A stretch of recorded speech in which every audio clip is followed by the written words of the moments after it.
నవగ్రహాలలో శనిగ్రహం యొక్క ప్రత్యేకత ఏమిటి? త్రయోదశి రోజున, శని త్రయోదశి రోజున ప్రత్యేకించి శనిని ఆరాధించడంలో ఆంతర్యం ఏమిటి? శనివారం వారాలలో ఆఖరిది. అలానే త్రయోదశి పక్షాంతంలో వచ్చే తిథి. శనివారం అనేది విష్ణువుకు ప్రీతిపాత్రమైనటువంటి రోజు. అలానే త్రయోదశి శివుడికి ఇష్టమైన రోజు. త్రయోదశితో కలిసిన చతుర్దశి నాడు మనం మాస శివరాత్రి అభిషేకం చేసుకుంటాం. ఇలా శివకేశవులకి ఇద్దరికీ ప్రీతి కలిగించేటువంటి ముహూర్తమే శని త్రయోదశి. కనుక సృష్టికి బ్రహ్మదేవుడు కారణము, స్థితికి లయలకు శివకేశవులు ఇద్దరు ఆధారం. శివకేశవులు ఇద్దరిని ప్రీతిపాత్రులుగా మార్చుకుంటూ వారి ప్రసన్నతను పొందుతూ నీ కార్యక్రమాన్ని నిర్విఘ్నంగా నెరవేర్చుకోవటానికి ప్రతిబంధకంగా నిలిచేటువంటి, శని వలన వచ్చేటువంటి సమస్యలను పరిష్కరించుకోవటానికి ఈ శని త్రయోదశి అద్భుతమైన ముహూర్తం. అందుకే ఏలినాటి శని ఉన్న అష్టమ శని కానీ, అర్ధాష్టమ శని కానీ, కంటక శని కానీ, ఇలా శని ద్వారా జాతకంలో ప్రతికూలతను కలిగినటువంటి వారు ఈ శని త్రయోదశి నాడు శనిని అర్చించగలిగితే, తైలాభిషేకం చేసుకోగలిగితే వారి ప్రతికూలతలన్నీ అనుకూలంగా మారి శని భగవానుడి యొక్క కృప వారికి సిద్ధిస్తుంది.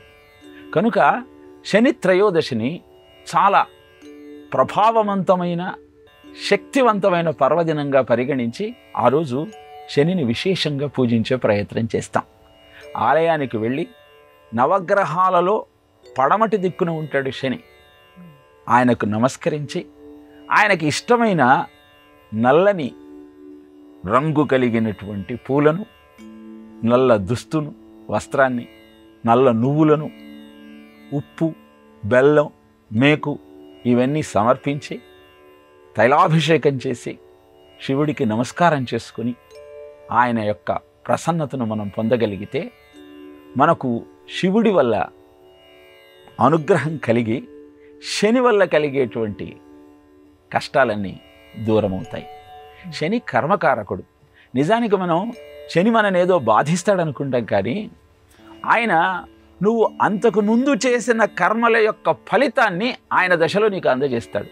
శుక్రుడు వస్తే భోగాన్ని ఎలా అందిస్తాడో, గురుడు వస్తే విద్యకు ఎలా నిన్ను ప్రేరేపిస్తాడో, అలానే శని వస్తే నువ్వు చేసే కర్మల యొక్క ఫలితాల యొక్క రిఫ్లెక్షన్, దాని యొక్క ప్రభావాన్ని నీ మీద చూపిస్తాడు.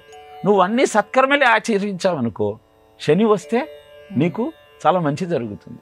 దుష్కర్మలను ఆచరిస్తే వాటి ప్రభావాన్ని అందుకోవాల్సిన అవసరం శని దశలో నీకు కలుగుతుంది. మరి మేము చేసినటువంటి కర్మల యొక్క ఫలితాన్ని, తీవ్రమైనటువంటి శని యొక్క ప్రభావాన్ని తట్టుకోలేకుండా ఉన్నాం. ఏ విధంగా దీని నుంచి బయటపడాలి అంటే ఆయనను ఈ విధంగా అర్చించి వాటి నుంచి మనం బయటపడవచ్చు. కనుక శన త్రయోదశి నాడు సూర్యోదయానికి ముందరే నిద్రలేచి శుచిగా, నిజానికి శని త్రయోదశి కాదు, ప్రతిరోజు సూర్యోదయానికి ముందరే మీరు నిద్రలేవగలిగితే మీ సత్కర్మ అక్కడే ప్రారంభమవుతుంది. కనుక శని మీకు సత్ఫలితాలను అందిస్తాడు.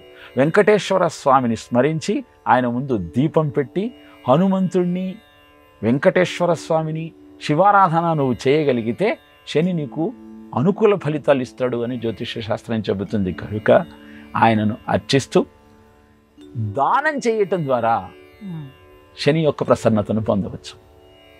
మీరు నల్లని దుస్తులను కానీ, ఇనుప వస్తువులను కానీ దానం చేసే ప్రయత్నం చేయండి. శనివారం నాడు ఎట్టి పరిస్థితుల్లో ఇనుప వస్తువులను కొనే ప్రయత్నం చేయకండి. ఇలా శని యొక్క అనుగ్రహాన్ని పొందటం కోసం శని త్రయోదశి నాడు ఆయనను అర్చించే ప్రయత్నం చేయండి.